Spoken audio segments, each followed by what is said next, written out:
Enne muiste oli üks taluperemees oma heina tegemisega üsna hädas olnud.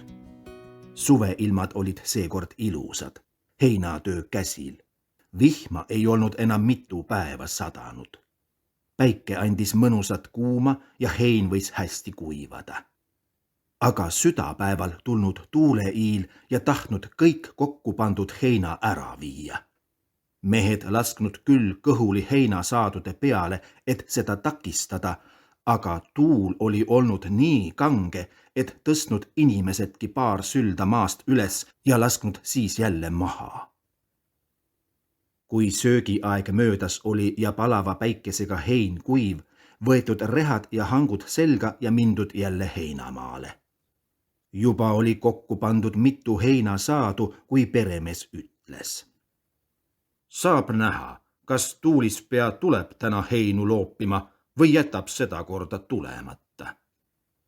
Sai just öeldud, kui korraga heinalised kuulsid, et Tuulispea tulebki metsa poolt suure kohina ja mühinaga, kus siis oli asunud ühe puu kallale, käänanud ja vintsutanud seda, et pidi koos juurtega ära viima.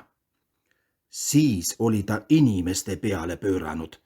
Need jooksid suure kisaga laiali.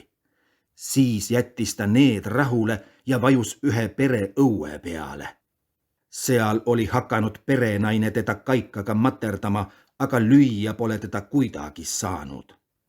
Siis läinud ta selle maja katuse kallale ja hakanud igasse külge sammalt pilduma, mis vana katuse peal kasvas, nii et tolm ja samblatükid taeva poole lendasid.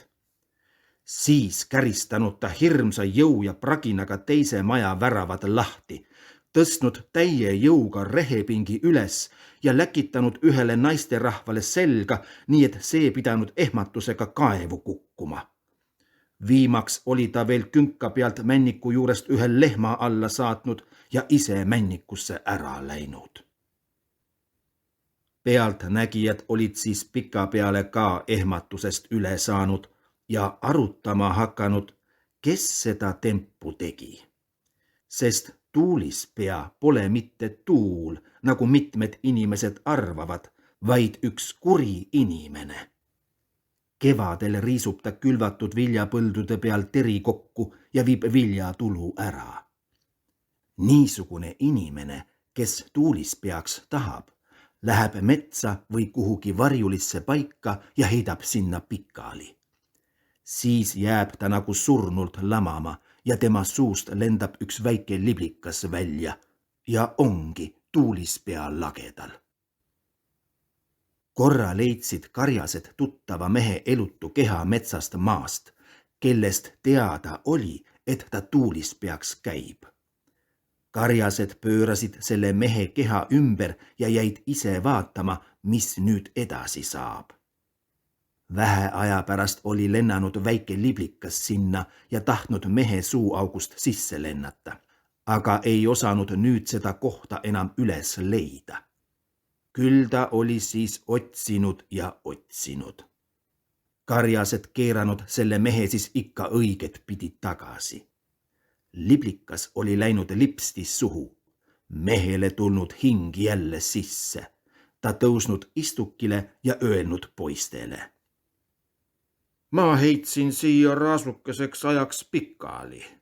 Õige magus uni tuli peale. Aga sellest ajast oli ta jätnud Tuulispeaks käimise järele kah.